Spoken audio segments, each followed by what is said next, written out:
আগস্ট তাৰিখে আমাৰ আজি এটা ঐতিহাসিক দিন, কিন্তু এই ঐতিহাসিক দিনত আমি কলা পতাকা আজি উত্তোলন কৰিব লগাত পৰি গৈছে। আপোনালোকে নিশ্চয় গম পায়, যেতিয়া কমতাপুৰ ৰাজ্যখন ভাৰতৰ লগত চামিল হৈছিল তেতিয়া কিন্তু ভাৰত চৰকাৰে এই কমতাপুৰ ৰাজ্যৰ শেষৰ যি ৰজা আছিল জগতবেন্দ্ৰ নাৰায়ণ ভূ-বাহাদুৰৰ লগত ভাৰত চৰকাৰৰ তেতিয়াৰ গৃহমন্ত্ৰী চৰ্দাৰ বল্লভভাই পেটেলৰ লগত এখন আমাৰ মাৰ্জাৰ চুক্তি হৈছিল। সেই চুক্তি মৰ্মে কোচ ৰাজবংশীসকলৰ যে কমতাপুৰ ৰাজ্যত আমাক গ শ্ৰেণীৰ ৰাজ্য প্ৰদান কৰাৰ কথা আছিল, তাতে 9টামান দফা আছিল, কিন্তু এটা দফাও সম্পূৰ্ণ নকৰিলে, যাৰ কাৰণতে আমি এই আক্ৰাছুৱে এই 28 আগষ্ট তাৰিখে আমি কলা দিৱস হিচাপে প্ৰতাৰণা দিৱস হিচাপে আমি পালন কৰি আহিছোঁ।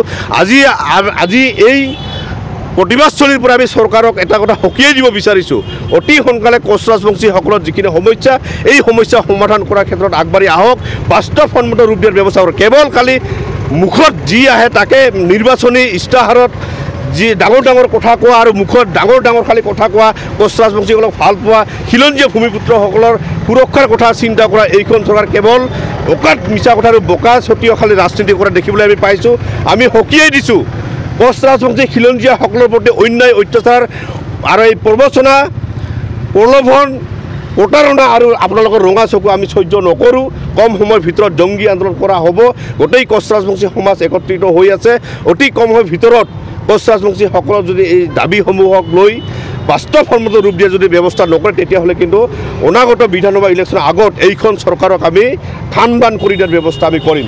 আপোনালোকে গমেই পায় আমি 6 জনগোষ্ঠী আমি একত্ৰিত হৈ 6 জনগোষ্ঠীৰ আমি আন্দোলন আৰম্ভ কৰিছোঁৱে। আমাৰ 23 ছেপ্টেম্বৰ তাৰিখে আমি দিল্লীত আমি ধৰ্ণা কাৰ্যসূচী ল'ম। তাৰ পিছত অসমৰ 6 জনগোষ্ঠী আমি একত্ৰিত হৈ কোচ ৰাজবংশীসকলক আদি কৰি অসমৰ 6 জনগোষ্ঠী জনজাতিকৰণ কৰাৰ ব্যৱস্থা নকৰে, তেতিয়াহ'লে কিন্তু আমি এইখন চৰকাৰ উতৰাই দিয়াৰ ব্যৱস্থা 6 জনগোষ্ঠী এইবাৰ আমি কৰিম।